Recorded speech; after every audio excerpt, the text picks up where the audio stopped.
আসসালামু আলাইকুম। আপনারা কি জানেন যে বিগ স্ট্রিক ডিপ্লোমেসি কি? বিগ স্ট্রিক ডিপ্লোমেসি সম্পর্কে জানতে হলে আমাদের ১ম এই মার্কিন যুক্তরাষ্ট্রের সাবেক প্রেসিডেন্ট থিওডর রুজভেল্ট তার একটা বিখ্যাত উক্তি আমাদের বুঝতে হবে। তিনি এই বিগ স্ট্রিক ডিপ্লোমেসির প্রবক্তা। তিনি বলেছেন যে speak soft and carry a big stick. So আমরা তার এই উক্তির মাধ্যমে বুঝতে পারি যে এখানে ২ টা ডাইমেনশন বা ২ টা অবস্থার কথা বোঝানো হয়েছে। ১ম অবস্থা এখানে একটা সফট পাওয়ারের কথা বোঝানো হয়েছে বা সফট ওয়ের কথা বোঝানো হয়েছে।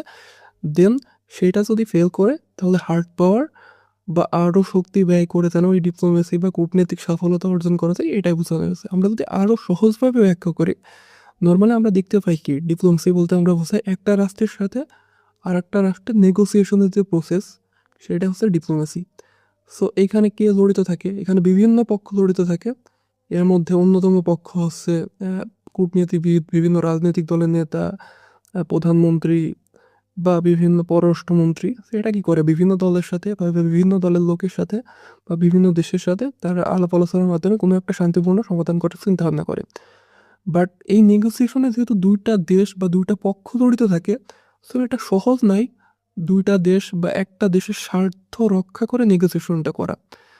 আ সো যেই কারণে আমাদের সেকেন্ড ডাইমেনশন বা সেকেন্ড স্টেপে যাইতে হয় হার্ড পাওয়ারের জন্য বা হার্ড পাওয়ার ইউজ করার জন্য। উদাহরণস্বরূপ হিসেবে আমরা বর্তমান চলমান ইরান এবং মার্কিন যুক্তরাষ্ট্রের যে যুদ্ধ এটাকে আমরা খুবই ভালোভাবে ব্যাখ্যা করতে পারি। আমরা যদি দেখি ইরান এবং মার্কিন যুক্তরাষ্ট্রের সংঘাত কিন্তু আজ থেকে শুরু হয় নাই। এদের মধ্যে যদিও সংঘাত চলেছে তবুও কিন্তু এদের হচ্ছে ব্যাকডোর ডিপ্লোমেসি বা ট্র্যাক 1 বা ট্র্যাক 2 ডিপ্লোমেসি চলছে। ২ দেশের বিভিন্ন পররাষ্ট্রনীতি নিয়ে কথাবার্তা হয়েছে বা বিভিন্নভাবে ইউএসএ কিন্তু কনভিন্স করার চেষ্টা করছে ইরানকে যেন ইরান নিউক্লিয়ার ওয়েপন সমৃদ্ধ দেশ হইতে না পারে বা তাদের ইউরেনিয়ামের যে ধারণ ক্ষমতা সেটা যেন আরও বাড়াইতে না পারে। সো এর জন্য কিন্তু তারা ১ম এ কিন্তু তাদের যে ১ম ডাইমেনশনটাকে ইউজ করছে। বাট যখন তারা ফেইলিউর হইছে বা তখন তারা বুঝতে পারছে ইরান তাদের কথা শুনছে না, তখন কিন্তু তারা কিন্তু মধ্যপ্রাচ্যে ইরানের থ্রেড হওয়ার জন্য বিভিন্ন দেশকে দাঁড় করিয়ে দিয়েছে এবং সেখানে মিলিটারি বেস স্থাপন করছে।